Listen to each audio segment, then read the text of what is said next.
Hello all. IAS network के mains के notes तो काफ़ी टॉपर्स ने सजेस्ट और रिकमेंड किए हैं। इसी ट्रेंड को आगे करते हुए starting for prelims 2022 we have come up with prelims short notes. और ये सारे नोट्स भी टॉपर्स और लेटेस्ट यूपीएससी इंटरव्यू कैंडिडेट्स ने कंपाइल किए हैं। एग्जाम्पल की बात करें तो इसमें पूरी की पूरी इंडियन पॉलिटी 85 पेजेस के अंदर कंपाइल करी गई है और इसमें कोई इंपॉर्टेंट टॉपिक और थीम को छोड़ा भी नहीं गया है। सो अपनी प्रीलिम शॉर्ट नोट्स की कॉपी को डाउनलोड करो डिस्क्रिप्शन बॉक्स से और रिवाइज करो। नमस्ते, हेलो एवरीवन। मेरा नाम वरुणा अग्रवाल है। मैंने अभी रिसेंटली सिविल सर्विस परीक्षा में ऑल इंडिया रैंक 38 प्राप्त की है और ये रैंक प्राप्त करने के बाद अब मुझे इंडियन एडमिनिस्ट्रेटिव सर्विसेज अलॉट हुई हैं। और ये जो आज का ये इंटरव्यू है, ये पूरा जो सेशन है वो डीकेटी के प्लेटफॉर्म के माध्यम से इसलिए हो रहा है बिकॉज़ कुछ चीज़ें थी, कुछ स्ट्रैटेजी थी जो मेरे लिए काम आई और मुझे लगा अगर मैं शेयर करूंगी तो क्या पता आप में से किसी को अगर उससे रिलेटेड कोई डाउट होगा तो आपके लिए वो हेल्पफुल होगी। तो आज के सेशन में हम 4 चीज़ों के बारे में बात करेंगे। पहले तो हम बात करेंगे लॉ ऑप्शनल के बारे में। वो इसलिए बात करेंगे क्योंकि मेरा जो बैकग्राउंड है वो लॉ है। मैंने बीबीए एलएलबी किया है सिम्बायोसिस लॉ स्कूल से। उसके बाद मैंने यूपीएससी परीक्षा की तैयारी की थी और इस परीक्षा की तैयारी में मैंने लॉ का ही सहारा लिया था बिकॉज़ मेरा ऑप्शनल लॉ था।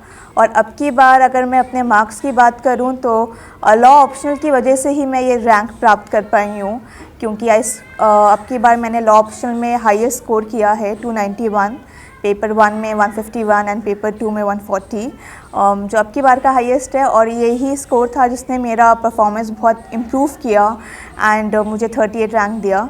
तो जो मैंने अपने लॉ में किया वो I will start with that. उसके बाद आई टेल कि बाकी के जो सब्जेक्ट्स है जीएस के, बिकॉज़ सिर्फ एक ही चीज़ नहीं होती जो आपके अब पूरा स्कोर अच्छा बना पाती है। कुछ लोग कहते हैं हम इंटरव्यू में बहुत अच्छा कर लेंगे तो बस इंटरव्यू का स्कोर काफ़ी होगा। कुछ जैसे मेरा लॉ का अच्छा था तो सोच रहे होंगे कि सिर्फ ऑप्शनल पे फोकस करना चाहिए। ऐसा नहीं है, आपको होलिस्टिकली प्रिपेयर करना पड़ेगा। तो हम बात करेंगे जीएस की भी कि वहाँ पे आप कैसे इम्प्रूव कर सकते हैं स्कोरिंग क्राइटेरिया, बिकॉज़ ये मेरा तीसरा अटैम्प्ट था। तो जो मैंने सेकेंड अटैम्प्ट दिया था, जब मैंने उस टाइम मेंस लिखा था तो मेरा स्कोर बहुत कम था मेंस में, जीएस में भी, ऑप्शनल में भी। तो उस वजह से जो मैंने उसमें इम्प्रूवमेंट किया, कैसे मैं अपना स्कोर बढ़ा पाई, हम उस बारे में बात करेंगे। और उसके बाद हम बात करेंगे टेस्ट सीरीज़ के बारे में, क्योंकि टेस्ट सीरीज़ सब लोग ज्वाइन करते हैं और वो इनएविटेबल है, चाहे वो प्रीलिम्स की बात की जाए या मेंस की बात की जाए, करना बहुत ज़रूरी है। पर अक्सर मैंने ये जो नोटिस किया है कि लोगों को पता नहीं होता है कि टेस्ट सीरीज़ कर क्यों रहे हैं। तो उस बारे में थोड़ी बात करेंगे कि टेस्ट सीरीज़ को अगर आपके पास कोई गाइडेंस नहीं है, क्योंकि मेरे पास कोई गाइडेंस नहीं था। मैं रुद्रपुर उत्तराखंड से बिलोंग करती हूँ, मेरी फैमिली में कोई सिविल सर्विसेज का नहीं है। तो क्योंकि मेरे पास गाइडेंस नहीं था तो लिटरली टेस्ट सीरीज़ मेरा गाइडेंस था। जिस तरीके से टेस्ट सीरीज़ ने मेरी पूरी प्रिपरेशन में हेल्प किया है वो आई थिंक किसी एक इंडिविजुअल को इतना क्रेडिट मैं नहीं दे सकती जितना अगर टेस्ट सीरीज़ एक इंडिविजुअल होता तो उसको मैं देती।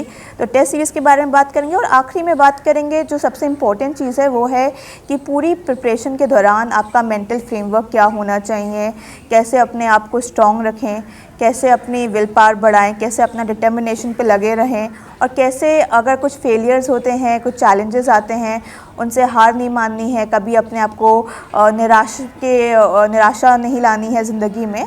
तो वो जो बहुत इम्पॉर्टेंट चीज़ है जो अक्सर लोग भूल जाते हैं स्टार्टिंग में, उसके बारे में हम बात करते हुए ये सेशन एंड करेंगे। तो स्टार्ट करते हैं पहले लॉ ऑप्शनल के बारे में। तो लॉ ऑप्शनल में पहले तो बता देती हूँ कि कौन चुनते हैं लॉ ऑप्शनल है उनका। एक तो या तो आपका बैकग्राउंड है लॉ से, जैसे मेरा था, क्योंकि मैंने ग्रेजुएशन किया हुआ है, मेरा 5 इयर्स था, किसी का 3 इयर्स हो सकता है या किसी ने एलएलएम तक किया हो सकता है या वैसे पढ़ाई की होगी लॉ की, तो वो, या फिर वो लोग जिनको एक्चुअल में इंटरेस्ट है लॉ के बारे में। लॉ एक ऐसा सब्जेक्ट है जो आपको पूरे एडमिनिस्ट्रेटिव लाइफ में हेल्प करेगा, बिकॉज हमारा काम ही है लॉ को इम्प्लीमेंट करना या जो पॉलिसीज़ लॉ के हिसाब से बनी हैं उनको ग्राउंड लेवल पे पहुंचाना। तो अगर हमें लॉ का सबसे ज़्यादा नॉलेज होगा तो आगे हेल्प करेगा। जब अभी लबासना जाने का टाइम आ ही गया है, लबासना में भी लॉ पढ़ाया जाता है, तो इसलिए अगर कुछ लोगों को ऐसे सब्जेक्ट में इंटरेस्ट है, उनको सर्विसेज में लगता है कि ये हेल्पफुल है, तो वो लोग भी कर सकते हैं। दोनों के लिए थोड़ा डिफ़िकल्ट और चेंज पर्सपेक्टिव हो जाता है। जिनका बैकग्राउंड है उनकी तो एक लीगल अंडरस्टैंडिंग है ही कॉलेज के थ्रू, पर अगर आपका बैकग्राउंड नहीं भी है तब भी आई वुड से आप लॉ ऑप्शनल चूज़ कर सकते हैं। मैं फ़िलहाल ही 2 से 3 लोगों को ऐसे जानती हूँ जिन्होंने अब की बार सिविल सेवा परीक्षा में बहुत अच्छी रैंक लाई है और वो लॉ से बिलोंग नहीं करते थे। एक हैं जो मैकेनिकल इंजीनियर थे और उन्होंने लॉ ऑप्शनल लिया एंड उन्होंने बहुत अच्छा स्कोर किया है। तो इसलिए अगर आपको इंटरेस्ट है इसमें तो आप लॉ चूज़ कर सकते हैं, बिकॉज अल्टीमेटली सेल्फ स्टडी ही करना है। वैसे भी कोचिंग्स नहीं अवेलेबल हैं लॉ ऑप्शनल के लिए अच्छी, एटलीस्ट मुझे नहीं लगती हैं जो अवेलेबल हैं। टेस्ट सीरीज़ भी थोड़ी फॉल्टी है। तो बेसिकली अब कैसे करना है, पहली बात तो आपको एक सोर्स बहुत लिमिटेड रखना है। जैसे जो जीएसटी अप्रोच होती है कि अगर हमने डिसाइड कर लिया कि हम एनसीईआरटी और एक बुक करेंगे, तो इसके साथ भी सेम वैसी ही अप्रोच है। जिनका बैकग्राउंड थोड़ा भी है लॉ में, उनको मैं यही राय देती हूँ कि जो मेन सब्जेक्ट्स हैं जैसे कि कॉन्स्टिट्यूशनल लॉ हो गया, पब्लिक इंटरनेशनल लॉ हो गया, कॉन्ट्रैक्ट्स हो गया, टॉर्ट्स हो गया, आईपीसी हो गया, इन सब के लिए आप दुक्कीज़ रेफ़र करिए। मैंने सिंगल लॉ पब्लिकेशन की थी, आप एके जैन की कर सकते हैं, उसके अलावा किसी भी दुक्की को रेफ़र कर सकते हैं। इम्पॉर्टेंट पॉइंट बस इतना होना चाहिए कि वो दुक्की जो भी मतलब गाइड बुक है, बेसिकली इट्स नोन एज दुक्की यहाँ पे दिल्ली में, वैसे generally it's a guide book only. वो बस आप थोड़ा सेल्फ एनालिसिस करके ये देखिएगा कि उस बुक में पहली बात तो ये कि कंसेप्ट्स प्रॉपरली एक्सप्लेन्ड हों। दूसरी बात है कि वो बुक बहुत कोई पुरानी ना हो, मतलब कि उसमें जो रिसेंट डेवलपमेंट्स हैं वो एटलीस्ट इंक्लूडेड हों। दुक्की जो मैंने सिंगल लॉ पब्लिकेशन की थी, तो अगर वो मैंने 2018 में ली थी तो 2018 तक के जितने डेवलपमेंट्स थे वो सारे उसमें इनकॉर्पोरेटेड थे। तो मुझे खुद से एक्स्ट्रा मेहनत नहीं करनी पड़ी थी कि मैं बुक को अपडेट करूँ, मेरे नोट्स ऑटोमेटिकली अपडेट होते थे। वो कमी होती है जो मेन बुक्स होती हैं, जैसे कि अगर हम बात करें कॉन्स्टिट्यूशन लॉ की, MP Jain, JN Pandey, DD Basu, ये सारी बुक्स बहुत अच्छी हैं अंडरस्टैंडिंग के लिए। तो जो लोग नॉन लॉ से हैं उनको एक बार ये बुक्स ज़रूर पढ़नी चाहिए। बस उसमें एक प्रॉब्लम हो जाती है कि उनके एडिशंस ज़रूर बहुत पुराने होते हैं। तो बहुत बार ऐसा होता है कि जो इतनी लेटेस्ट डेवलपमेंट्स हैं वो उसमें इनकॉर्पोरेट नहीं हो पाती हैं। इसलिए अगर आप मेन बुक्स कर रहे हैं तो आपको लेटेस्ट डेवलपमेंट्स के लिए खुद मेहनत करनी पड़ेगी। अब लेटेस्ट डेवलपमेंट्स के लिए कैसे मेहनत करी जाए, मैंने एक चीज़ की थी, वो टेक्निकली किसी ने मुझे सजेस्ट नहीं की थी, ना मुझे उसके बारे में पता था। मैंने वो जब मैंने सेकंड अटेम्प्ट दिया था तो इंटरव्यू के लिए, बिकॉज आपको एक डीपर नॉलेज की ज़रूरत होती है, तो उसके लिए मैंने स्टार्ट किया था फॉलो करना, वो था एक लीगल ब्लॉग को एवरीडे फॉलो करना। मैं लाइव ब्लॉग करती थी, आप कोई भी ब्लॉग फॉलो कर सकते हैं। और उस ब्लॉग में बस एक अगेन कैसे आप ब्लॉग फॉलो करें, कैसे उसको जज करें, उसके 2 पैरामीटर्स हैं। पहली बात तो वो ब्लॉग सिर्फ रिपोर्ट नहीं करता हो, क्योंकि रिपोर्टिंग ही करना है तो हम इंडियन कानून पे भी सारे जजमेंट्स आ ही जाते हैं, वो फॉलो कर लेंगे। वो ब्लॉग रिपोर्ट के साथ साथ उस चीज़ को एनालाइज भी करता हो कि वो इम्पैक्ट क्या है, या पास्ट के जजमेंट्स को कैसे इम्पैक्ट करता है, या फ्यूचर कोर्स ऑफ एक्शन क्या हो सकता है, क्या मुश्किलें आ सकती हैं ये पर्टिकुलर एनालिसिस के बाद, ये पर्टिकुलर स्टेप फॉरवर्ड के बाद।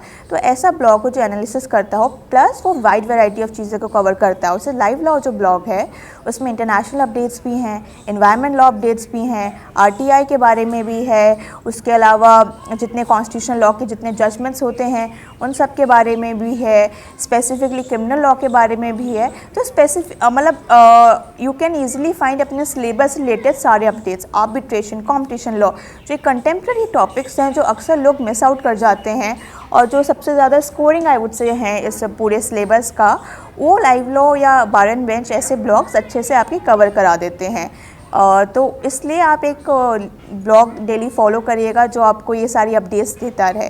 तो एक हो गई हमारी दुक्की, एक हो गया हमारा ब्लॉग, ये दोनों साथ साथ हमें करने हैं।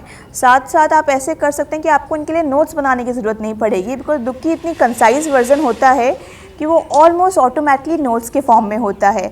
और उसमें बेस्ट पार्ट ये होती है कि वो सिलेबस मतलब चैप्टर या तो स्टार्टिंग में या चैप्टर के एंड में वो एक केस लॉ वाइज एक लिस्ट दे देता है उस चैप्टर की। तो क्योंकि हमारे लॉ में तो मेन केस लॉज हैं, मेन सेक्शंस हैं, आर्टिकल्स हैं, तो जितना उसको अच्छे से याद कर पाएंगे और लिख पाएंगे वो बेटर है। तो अगर कोई स्टार्टिंग में आपको हर टॉपिक वाइज केस लॉ जो लीडिंग केस लॉ है बस उतनी ही कंसाइज लिस्ट देता है, तो वो आपका रिवीजन के लिए भी ईजी हो जाता है। आपको खुद के नोट्स नहीं बनाने कि इस टॉपिक में मुझे ये केस लॉ याद रखना है, बिकॉज दुक्की ऑलरेडी वो आपको बना के देता है। तो इसलिए बिल्कुल ही नोट्स बनाने का टेंशन ही नहीं है लॉ के लिए। तो आई वुड से सिर्फ करंट अफेयर्स में आपको थोड़ी नोट्स के लिए मेहनत करनी है। वो ये है कि आप जो भी ब्लॉग फॉलो करेंगे उसमें ये नहीं है कि आपको खुद बैठ के पेंसिल एंड पेन से कुछ बनाना है।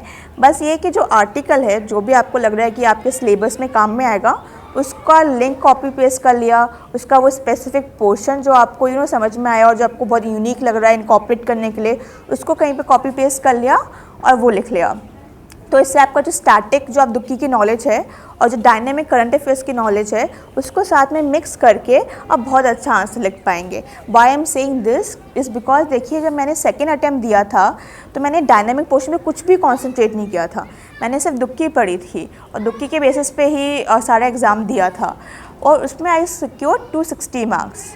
और अब की बार आपने जैसे आई टोल्ड कि मैंने 291 स्कोर किया। सो जो 31 मार्क्स जो मैंने स्कोर किए it was because of current affairs के जो मैंने फोकस किया।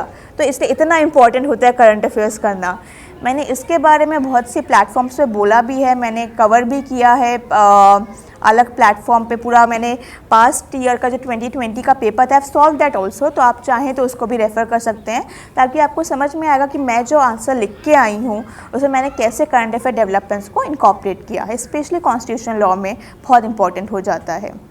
तो लॉ की तो ये हो गई बात कि लॉ को कैसे प्रिपेयर किया जाए, स्टैटिक, डायनेमिक। और एक और जो सबसे इम्पॉर्टेंट है वो ये है कि लॉ के लिए टेस्ट सीरीज़ आप ज्वाइन करते वक्त सबसे ज़्यादा डर इसी बात का रहता है कि या तो वो बहुत कॉस्टली हैं, मेरे को भी लगी थी बहुत ज़्यादा कॉस्टली हैं, उस हिसाब से वो उतनी प्रोडक्टिव नहीं है, या तो उनको चेकिंग का प्रॉब्लम है, या मॉडल आंसर्स अच्छे नहीं हैं, या लिटरली जिस तरीके से वो क्वेश्चंस बनाते हैं वही यूपीएससी स्टैंडर्ड्स के मुताबिक नहीं है।